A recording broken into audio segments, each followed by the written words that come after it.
Leviticus chapter 13. Hi, I'm Lydia, and I'm currently reading the entire Bible, chapter by chapter, day by day, until I get to the end of it. I started in James, and now I'm in Leviticus, but also, like, 3/4 of the way through Exodus, I got really bogged down by all of the instructions to build the tabernacle, so I decided, let's take a break, let's go and read all of Joshua, which I did do. So there's a whole bunch to watch and read along with me, but in the meantime, let's get into Leviticus chapter 13, the reason why you're here. Regulations about infectious diseases, skin diseases to be specific.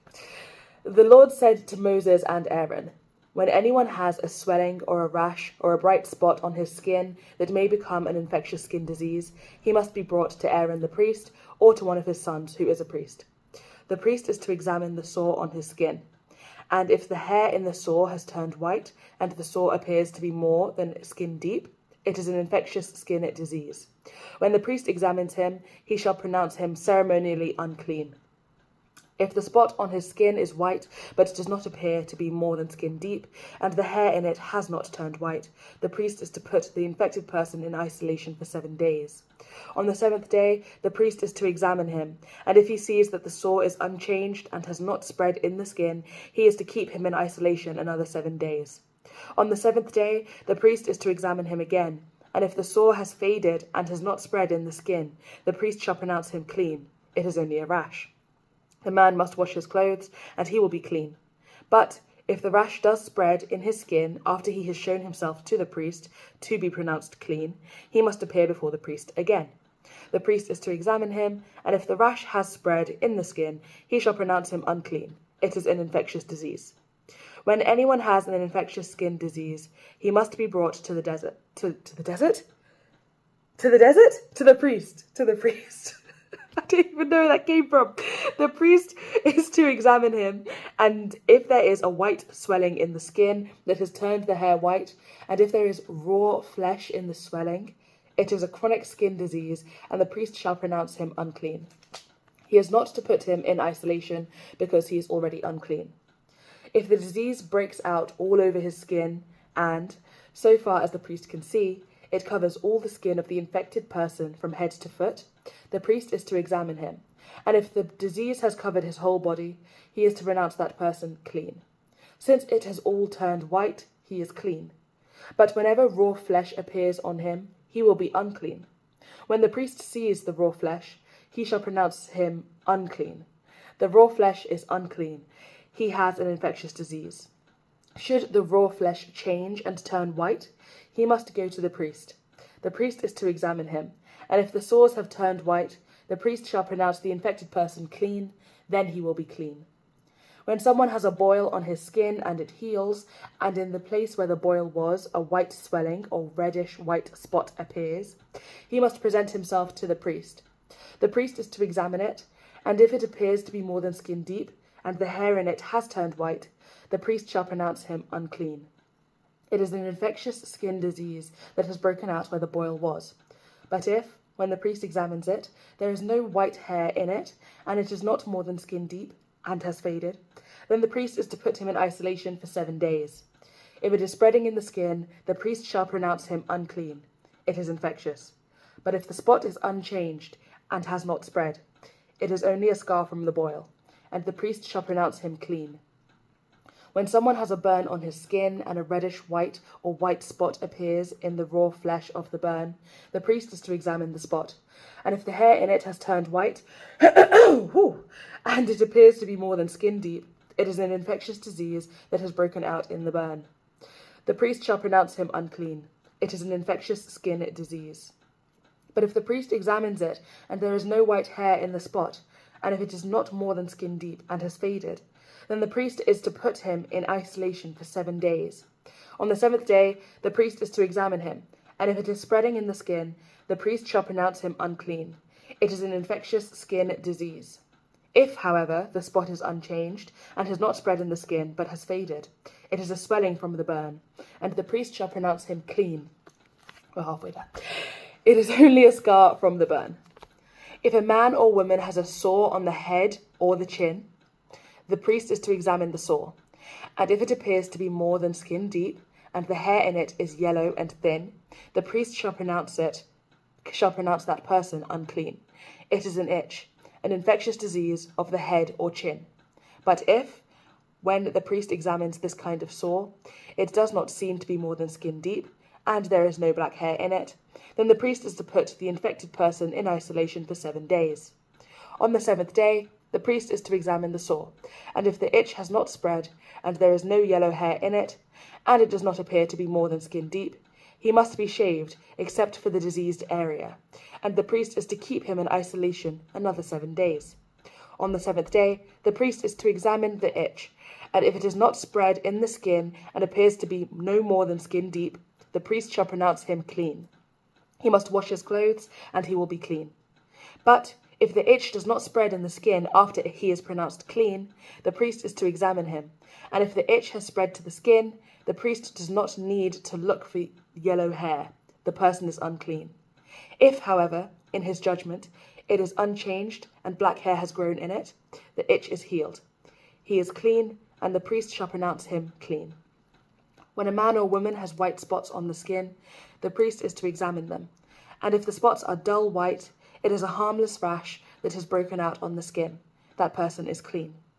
When a man has lost his hair and is bald, he is clean. If he has lost his hair from the front of his scalp and has a bald forehead, he is clean. But if he has a reddish white sore on his bald head or forehead, it is an infectious disease breaking out on his head or forehead. The priest is to examine him, and if the swollen sore on his head or forehead is reddish white like an infectious skin disease, the man is diseased and is unclean. The priest shall pronounce him unclean because of the sore on his head. The person with such an infectious disease must wear torn clothes, let his hair be unkempt, cover the lower part of his face, and cry out, "Unclean, unclean." As long as he has the infection, he remains unclean. He must live alone. He must live outside the camp. I dread reading this in French and Spanish. This is very long. Regulations about mildew. Final subtitle. If any clothing is contaminated with mildew, any woolen or linen clothing, any woven or knitted material of linen or wool, any leather or anything made of leather, and if the contamination of the clothing, or leather, or woven or knitted material, or any leather article is greenish or reddish, it is a spreading mildew and must be shown to the priest. The priest is to examine the mildew and isolate the affected article for 7 days.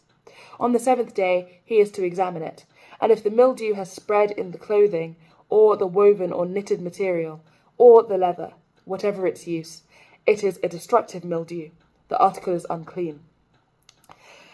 He must burn up the clothing, or the woven or knitted material of wood, wool, or linen, or any leather article that has the contamination in it, because the mildew is destructive. The article must be burned up. But if, when the priest examines it, the mildew has not spread in the clothing, or the woven or knitted material, or the leather article, he shall order that the contaminated article be washed. Then he is to isolate it for another 7 days. After the affected article has been washed, the priest is to examine it, and if the mildew has not changed its appearance, even though it has not spread, it is unclean. Burn it with fire, whether the mildew has affected one side or the mildew has faded after the article has been washed. He is to... Burn it with fire, whether the mildew has affected one side or the other. Pause. If, when the priest examines it, the mildew has faded after the article has been washed, he is to tear the contaminated part out of the clothing, or the leather, or the woven or knitted material. But if it reappears in the clothing, or in the woven or knitted material, or in the leather article, it is spreading, and whatever has the mildew must be burned with fire. The clothing, or the woven or knitted material, or any leather article that has been washed and is rid of the mildew must be washed again, and it will be clean. These are the regulations concerning contamination by mildew in woolen or linen clothing, woven or knitted material, or any leather article, for pronouncing them clean or unclean. My Bible, right, look at it. It has, I've always hated this, I don't know what they call it, but like spacing in Bibles.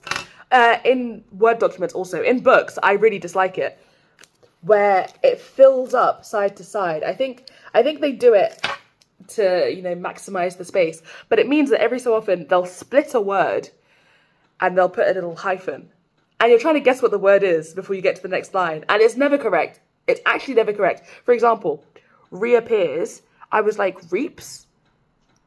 But then that's quite short. So I'm thinking, and it's reappears. What kind of... No, I love it when the lines are all different lengths, but I guess that was not the vibe when they were printing this Bible. Anyway, thank you so much for joining me today and for reading the Bible with me and for pouring into your own relationship with God. This is great stuff, and I'm very happy for you. I pray that God blesses you abundantly today and tomorrow in case I do not post. But hey, I'm posting a whole bunch of videos today, so hey, let's not bite off more than we can chew there. Watch them today and then come back tomorrow, God willing. Aside from that, if you'd like to watch these videos in a clearer order, you can do so by checking out my YouTube channel, which is linked on my TikTok bio. If you're already there, amen. When you get there, you know, like, comment, subscribe. But also, there are playlists dedicated to every book of the Bible, which I've covered from James up to here in Leviticus, and also all of Joshua. And I've covered them all in French, Spanish, and English, where English is my first language, and then French and Spanish I learnt in school a few years ago. You know, I do not purport to be fluent, but God willing, I will get there. Yeah, that's about it. God bless. See you later. Bye.